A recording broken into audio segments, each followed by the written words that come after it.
Hello my dear student, कैसे हैं आप लोग? बढ़िया, एकदम बढ़िया ही रहते। देखिए मेरे प्यारे स्टूडेंट, ये 12th फिजिक्स चैप्टर नंबर 4 से है। इस चैप्टर से आप लोगों को मात्र मेरे प्यारे स्टूडेंट 20 ऑब्जेक्टिव है और 15 से 20 ऑब्जेक्टिव है, ठीक है। उसमें से आप लोगों को लगभग 5 ऑब्जेक्टिव एवरी ईयर इस चैप्टर से पूछा जाता है। तो मेरे प्यारे स्टूडेंट, अगर आप लोग नए नए हो तो आप लोग लास्ट तक जुड़े रहें और इसके PDF लेने के लिए आप लोग टेलीग्राम को जरूर ज्वाइन करें। तो चलिए हम लोग शुरू करते हैं। बहुत ही इंपॉर्टेंट है, टॉपिक 1 से है इस चैप्टर का। देखिए, चुंबकीय क्षेत्र का बीमा क्या होता है, ठीक है ना। चुंबकीय क्षेत्र का बीमा क्या होता है? तो चुंबकीय क्षेत्र यानी कि चुंबकीय क्षेत्र का ऐसा मात्रक आप लोग जानवे करते हैं टेस्ला होता है। तो इसका बीमा पूछ रहा है, तो इसका बीमा होता है आप लोग को ऑप्शन नंबर ए हो जाएगा मेरे प्यारे से, ठीक है ना। आगे चलते क्या करें, एक आवेश Q, विद्युत क्षेत्र E तथा चुंबकीय क्षेत्र B की संयुक्त उपस्थिति में गतिमान हो तो उस पर लगने वाला बल क्या हो जाएगा? तो F बराबर क्या होता है? ओ अच्छा, इसमें पूछ दिया है आप लोगों को इसमें लगने वाला गतिशील आवेशित बल का मान। तो ये हो जाएगा आप लोग को लॉरेंज बल। क्या हो जाएगा? लॉरेंज बल बोलते हैं Q बराबर Q इंटू क्या हो जाएगा मेरे प्यारे से, Q into E vector plus V vector cross B vector. याद रखेंगे मेरे प्यारे स्टूडेंट, ऑप्शन नंबर सी चला जाएगा। इसी को हम लोग कहते हैं लॉरेंज फोर्स। F वेक्टर बराबर होता है लॉरेंज फोर्स। आगे चलते हैं, आगे क्या कर रहा है, एक वृत्ताकार लूप की त्रिज्या r है जिसमें I धारा प्रवाहित हो रही है तथा जिसके केंद्र पर चुंबकीय क्षेत्र B है। तो वृत्त के अक्ष पर उसके केंद्र से कितनी दूरी पर चुंबकीय क्षेत्र का मान B/8 होगा? तो B/8 हो जाएगा। कितने दूरी चुंबकीय क्षेत्र को कितना दूरी पर रखना होगा तो हो जाएगा।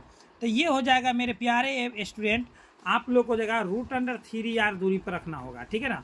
याद रखेंगे, 2018 में पूछा गया है। बहुत इंपॉर्टेंट ऑब्जेक्टिव है सभी।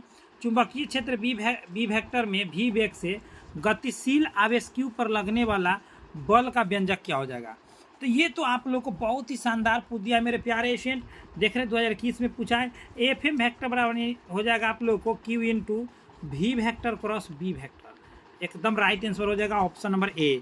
आगे चलते हैं, क्या करें, 5 टेस्ला। देखिए 1 टेस्ला बराबर क्या होता है? वेबर बटा में मीटर स्क्वायर होता है। वेबर बटा में मीटर स्क्वायर। तो 5 टेस्ला बराबर क्या हो जाएगा? तो 5 टेस्ला बराबर चुंबकीय क्षेत्र कितने के बराबर हो जाएगा?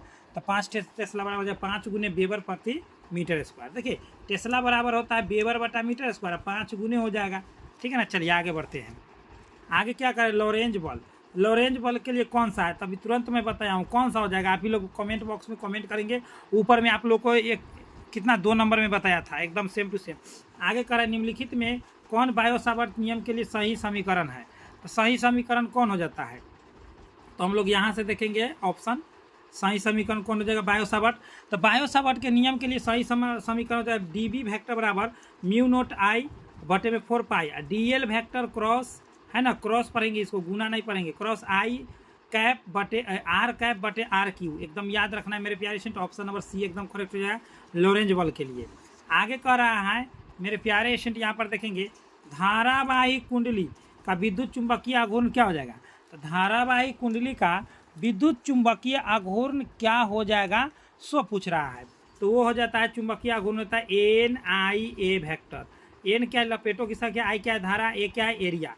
तो ऑप्शन नंबर हो जाएगा ए, ठीक है ना। आगे चलते हैं मेरे प्यारे स्टूडेंट, आगे क्या कर रहा है, अगला कर रहा है 9 नंबर में, यदि साइक्लोट्रॉन में आवेश अवशोषित कण का आवर्तकाल T तथा महत्तम चाल V हो तो क्या हो जाएगा? तो देखिए साइक्लोट्रॉन में आवेश अवशोषित कण का आवर्तकाल T है, ठीक है ना, और चाल कह रहा है महत्तम चाल V है।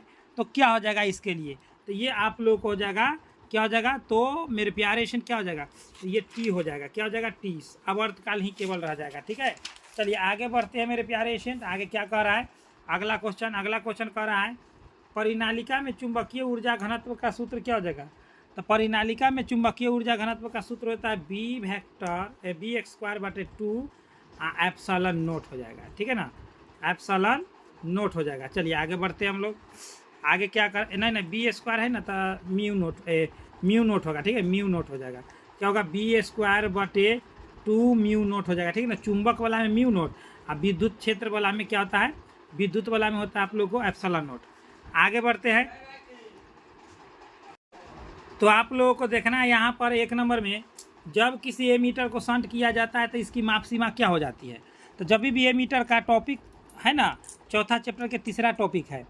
तो क्या हो जाता है, तो मेरे प्यारे स्टूडेंट ये हो जाता है आप लोगों को एकदम राइट आंसर आप लोग की है बढ़ जाती है। ए मीटर को जब भी शंट कीजिएगा तो इसकी माप सीमा बढ़ जाती है। वोल्ट मीटर को मापता है, कौन मापता है? वोल्ट मीटर मापता है, किसको मापता है? तो वोल्ट मीटर बताएंगे मेरे प्यारे स्टूडेंट, बहुत ही शानदार। वोल्ट मीटर इसमें से किसको मापता है? तो विभव मापी को कि वो विभवांतर को, तो यहाँ पर विभवांतर को मापेगा।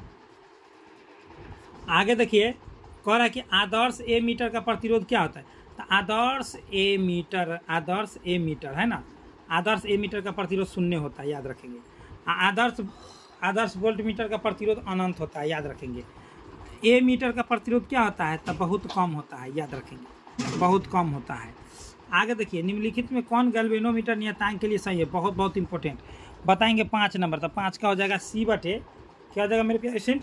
सी बटे, एक मिनट, हाँ सी बटे भी कह सकते, सी ए बटे एन बी, नहीं तो आप लोग हाँ यहाँ पर ऑप्शन ये हो जाएगा, ऑप्शन ये वाला सी